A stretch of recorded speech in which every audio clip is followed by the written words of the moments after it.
A brother and sister visit their long-distant grandparents and some creepy shit happens. Here's a true story for you. Old people frighten me. They terrify me. But I love them because every time I go over to my grandparents' house and my grandmother asks me to open a jar of pickles, well, it makes me feel like the strongest person on earth.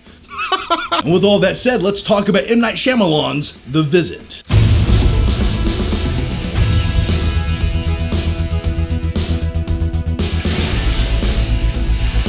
Hey there guys, how are you? I wanted to let you know that this movie review is brought to you by lynda.com/flickpick, and we'll talk more about lynda.com/flickpick at the end of the video for your 10-day free trial. Now, many years ago in Hollywood, when you attach M. Night Shyamalan's name to a movie, people got excited. They wanted to see that movie. And then, things like this started happening. Before we got all that crap, he did direct a few good movies, like Unbreakable and The Sixth Sense. Really like both those movies, and I was hoping with The Visit he would return to glory and prove himself once again. And when it comes to the movie The Visit, this isn't exactly a typical horror film or a dark comedy. It's both those things combined into one. And when you take those two genres and combine them into one, you get all messy, squeeze it together, it's kind of refreshing, and I enjoyed the blend. Now for me personally, I thought The Visit was more of a dark comedy than anything else, and I don't really have any complaints with that because I love dark comedies. Movies like Adaptation, American Psycho, Nightcrawler. It's weird, creepy stuff happening, but they make fun of it, and it's almost disgusting at times, but yet they can still pull a joke out of it, and I really appreciate things like that. If you do see The Visit, I assure you, well, if you have a sick sense of humor like me, you will laugh quite a bit throughout the movie. But a quick heads up to you guys, if you're going to see the movie, make sure during the third act of the movie, you're not eating Raisinets like I was. It might put a sour taste in your mouth, to say the least.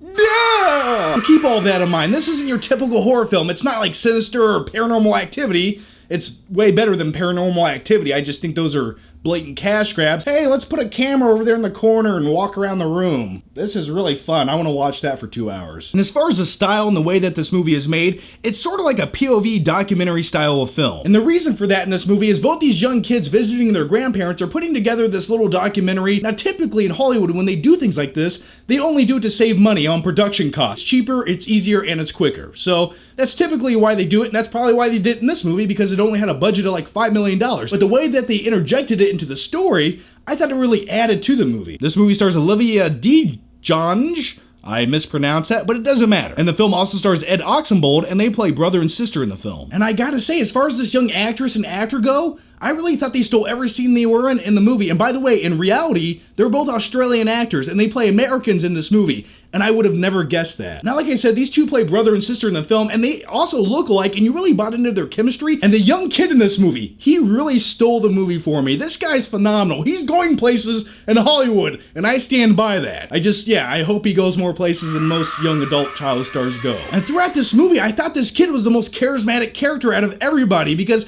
every scene that he's in, he just really steals it. He's hilarious when he has to be, and by the way, without this kid in this movie telling some of the jokes or doing some of the things that he does, I don't really think the movie would have been as funny as it was. So yeah, he was almost like the backbone of the comedy aspect of this film. So here are my final flicking thoughts on the film, The Visit. Over the past couple years when it comes to M. Night Shyamalan films, well, I think it's safe to say we've all been let down, and they've been catastrophic failures, to say the least. But after watching the film The Visit, I think M. Night Shyamalan went back to basics and really showcased what he's capable of as a director and a storyteller, because not only did he direct this film, he also wrote it. And I think these are the types of films M. Night Shyamalan should be doing more of. Do more low-budget, scary horror films. More things like that. That's what's good. That's what you're good at, and that's what I like to see. I really enjoyed the movie. It was about an hour and a half long. It was creepy when it had to be. It was a dark comedy most of all, which was my favorite aspect of the film, and I really didn't know that going into it, but I laughed hysterically throughout this movie. And if you're going to see The Visit to be creeped out by an eerie old lady crawling around on the floor, well, you're gonna get that too. But overall, my favorite aspect about the film The Visit was the final third act of the film. It has a great payoff. It was really intense. It was kind of funny, a little bit disgusting at the same time. I'm going to give the film The Visit a solid B.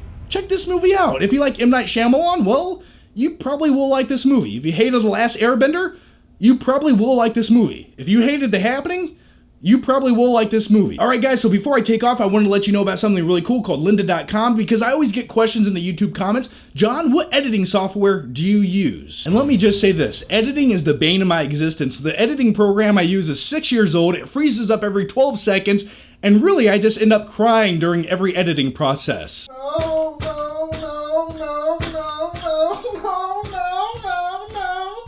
after using lynda.com/flickpick, I'm learning how to use other various editing programs and software, and my tears are drying up. But on lynda.com, you can learn how to do way more than just video edit. You can learn how to build websites, Photoshop, and much more. So if you guys want to learn how to do something new, there's thousands of videos on lynda.com. I'll put a link down below. It's lynda.com/flickpick, and you guys get 10 free days to check it out. So yeah, if you guys want to learn how to do something, well, there's 10 free days to do so down below. It's where I've been for the last week, trying to figure out what editing software I want to use in the future. So yeah, in all honesty, over the last week, I've spent about 20 hours watching tutorial videos on how to edit things in different software programs. So that's where I've been at. I highly recommend checking out if you guys are into filmmaking, video editing, or you just want to learn how to do something new. 10 free days, link down below. Check it out. Anyway, guys, thanks for watching, and I'll see you next time.